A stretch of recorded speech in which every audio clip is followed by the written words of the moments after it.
Bonjour à toutes et à tous, c'est l'heure du JT. Aujourd'hui, jeudi 23 septembre, nous allons nous intéresser à un abus de CDD condamné au pénal et aux dons aux associations culturelles. C'est parti.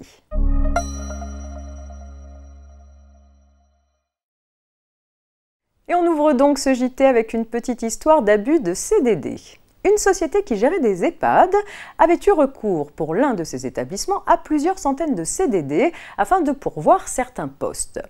Les représentants du personnel de l'établissement avaient alerté l'inspection du travail, laquelle, après enquête, avait effectivement constaté que l'employeur avait eu entre 2012 et 2014 recours à des CDD par centaines pour pourvoir au remplacement des absences normales et prévisibles des personnels en CDI.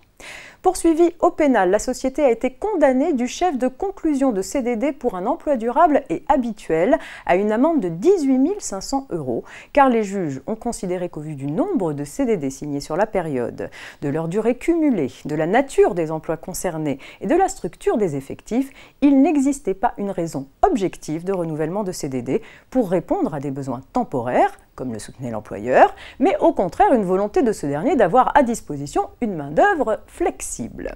Rappelons que sur le plan civil, les salariés engagés en CDD de manière abusive peuvent saisir le Conseil de prud'homme afin d'obtenir la requalification de leur contrat en CDI. La facture risque alors de s'alourdir pour l'employeur qui pourra être condamné à payer une indemnité de requalification, les indemnités de rupture et, le cas échéant, des dommages et intérêts pour licenciement sans cause réelle et sérieuse.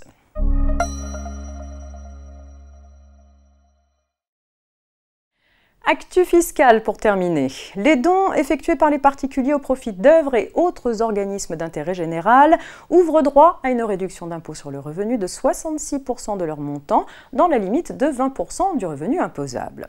Par ailleurs, les dons réalisés au profit d'organismes venant en aide aux personnes en difficulté permettent de bénéficier d'une réduction d'impôt de 75% dans la limite de 1 000 € en 2021.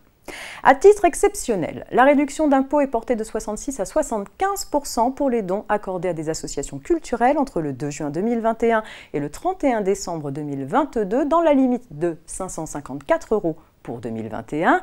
Il n'est pas tenu compte de ces versements pour l'appréciation de la limite de 20% du revenu imposable. C'est la fin de ce JT, on se retrouve demain vendredi pour un dernier point d'actualité juridique avant le week-end. Très bonne journée.